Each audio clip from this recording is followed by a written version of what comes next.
Assalamualaikum Dusana. Apa kabar Dusana Kasadonya?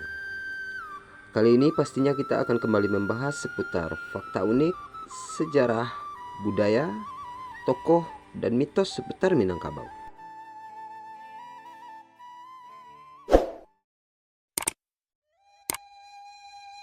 Penjajah asing mencatat kerajaan-kerajaan misterius di Pulau Sumatera setelah Sriwijaya tak lagi perkasa. Sriwijaya tak lagi disebut dalam sumber luar negeri maupun prasasti lokal pada abad ke-14. Kerajaan itu telah bergeser ke pedalaman di hulu sungai Batanghari, di mana Raja Adityawarman meninggalkan Arca dan prasasti dari tahun 1347. Setidaknya ada 3 kerajaan semenjak nama Sanfosi itu tak lagi kondang, yaitu Kerajaan Damasraya, Kerajaan Palembang, dan Minangkabau. Tapi sebelum kita masuk pembahasan ini lebih dalam, kami harap Dunsana dan para penonton kami menyimak video atau informasi ini sampai selesai, agar tidak ada kesalahpahaman informasi dari konten kami.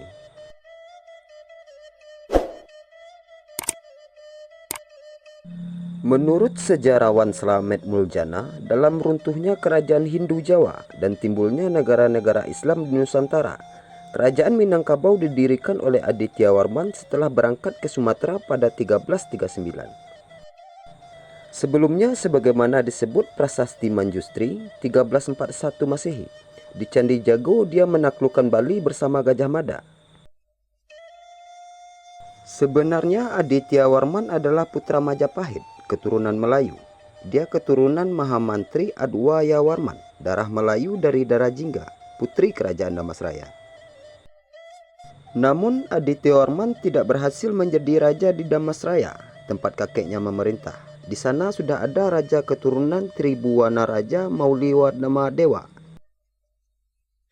Adityawarman lalu mendirikan kerajaan baru di Pagaruyung dari prasasti yang banyak ditemukan di daerah Minangkabau. Dapat diketahui pada pertengahan abad ke-14 ada raja yang memerintah di Kanaka Medinindra, Raja Pulau Emas, namanya Adityawarman. Pada tahun 1347, setelah meluaskan kekuasaannya sampai ke Pagaruyung, Minangkabau, Adityawarman mengangkat dirinya menjadi Maharaja Diraja bergelar Udaya Tiawarman atau Aditya Warmodoya Pratapapa Rakra Maharaja Rendra Mauli Mali Warmadewa. Sebelum Adityawarman datang, telah ada 2 kerajaan yaitu Damasraya dan Palembang sebagai pelanjut kerajaan Melayu dan Sriwijaya. Keberadaan kerajaan itu diperkuat catatan dari dinasti Ming. Kronik ini membedakan kerajaan Melayu dan Sanfosi. Yang dimaksud dengan kerajaan Melayu adalah kerajaan di daerah Jambi, pusatnya di Damasraya. Sanfosi ada di Palembang, bekas Sriwijaya, jelas Slamet. Sejarawan Anthony Read dalam Sumatera tempo dulu berpendapat, kemungkinan kerajaan Buddha Raja Adityawarman memberi jalan bagi munculnya tradisi kekuasaan raja di Sumatera Barat bagian tengah. Tradisi itu hidup berdampingan tetapi kurang harmonis dengan masyarakat Minangkabau yang matrilineal dan pluralistik, tulis Read. Sekira 3 abad setelah masa Adityawarman, raja-raja Minangkabau di Pagaruyung dikenal punya karisma kuat bagi masyarakat pesisir, hampir di seluruh pulau Sumatera. Sejak tahun 1660-an, perwakilan Belanda di pantai barat Sumatera mulai berurusan dengan raja-raja itu di sebuah tempat yang disebut negeri. Sementara Belanda yang menguasai Melaka untuk VOC setelah 1641 mengetahui, meski samar tentang penguasaan Minangkabau di tempat yang mereka sebut Pagaruyung. Thomas Dias salah satunya, dia yang bekerja pada VOC, diutus gubernur Belanda untuk Melaka, Cornelis van Gulber, pada tahun 1683, pergi ke hulu sungai Siak untuk menjalin hubungan dengan Raja Minangkabau. Peneliti masa kini kata Reid menyatakan kalau deskripsi Dias tentang Pagaruyung tak sesuai dengan lokasi Pagaruyung modern di Sungai Selo Tanah Datar. Sementara Pagaruyung yang dideskripsikan Dias terletak jauh di timur di Sungai Sinaman antara Buwo dan Kumanis. Kemungkinan nama Pagaruyung dipindahkan ke lokasi sekarang, sekiranya akhir abad 17, sebagai persaingan kekuasaan yang dulu terjadi antara beberapa kerajaan. Dalam perjalanannya itu, dia menempuh banyak bahaya. Menurut catatannya, dia harus menempuh hutan belantara, gunung terjal, rawa-rawa, dan tumbuhan berduri untuk sampai di istana raja.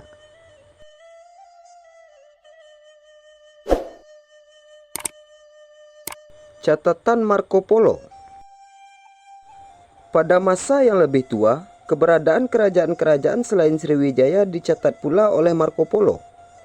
Catatannya dia buat berdasarkan perjalanannya bersama ayah dan pamannya yang merupakan pedagang Venesia. Kata Reid, sebenarnya Marco Polo memberikan deskripsi yang relatif akurat kepada Eropa tentang pesisir utara Sumatera, meski banyak yang tak percaya pada kisahnya. Pulau Sumatera atau disebut Marco Polo dengan Jawa Kecil adalah daerah di Asia Tenggara yang dia tinggali cukup lama pada tahun 1290-an. Kunjungan keluarga Marco Polo kala itu bertepatan dengan pembentukan negara pelabuhan Islam pertama di sepanjang pantai utara Pulau Sumatera. Di awal catatannya, dia menyebut ada 8 kerajaan di Pulau Sumatera yang memiliki bahasa masing-masing. Namun dia hanya menjelaskan 4 kerajaan. Yang pertama, kerajaan Verlek atau Perlak. Penduduknya menyembah berhala karena sering berhubungan dengan pedagang Saracen yang berlabuh di sana. Para penduduk kota menganut ajaran Muhammad, sementara penduduk desa masih hidup sangat liar. Yang kedua, kerajaan Basman atau Peusangan. Warga Peusangan mengaku setia kepada Kubilai Khan, namun mereka tak mengirim upeti kepada Kaisar Mongol itu. Lokasi mereka yang terpencil sulit terjangkau oleh utusan Mongol. Mereka hidup tanpa hukum dan menganut hukum buas dan kejam. Tak ada satupun tempat di seluruh Hindia ataupun di wilayah lain yang lebih liar yang pernah ditemukan manusia yang begitu kecil sebagaimana yang ada di sini, catat Marco Polo. Yang ketiga, kerajaan Sumatera atau Samudra yang kemudian dikenal sebagai Pasai. Marco Polo dan keluarganya 5 bulan di sana, menunggu cuaca yang mendukung untuk melanjutkan perjalanan. Penduduk di sana memuja berhala dan orang-orangnya liar. Mereka punya raja yang kaya dan sangat berkuasa. Sang raja pun menyatakan dukungan pada Khan yang agung. Dan yang keempat, kerajaan Ragoyan atau Pidi. Kerajaan ini punya raja dan bahasa sendiri. Masyarakatnya juga menyatakan dukungan pada Khan yang agung. Mereka juga menyembah berhala.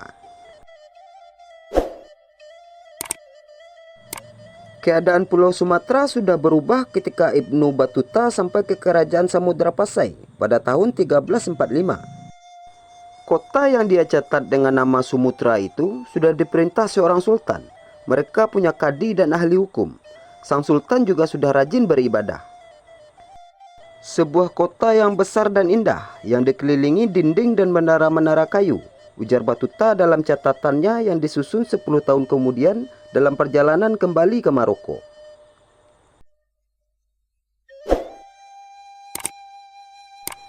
Jadi sekian saja informasi singkat yang dapat kami bagikan tentang kerajaan-kerajaan misterius yang ada di Pulau Sumatera. Semoga bermanfaat dan konten ini bisa menjadi perbandingan bagi kita semua untuk belajar sejarah, budaya, dan suku yang kita cintai ini. Banyak maaf jika ada kesalahan penulisan atau ucapan dalam video kami.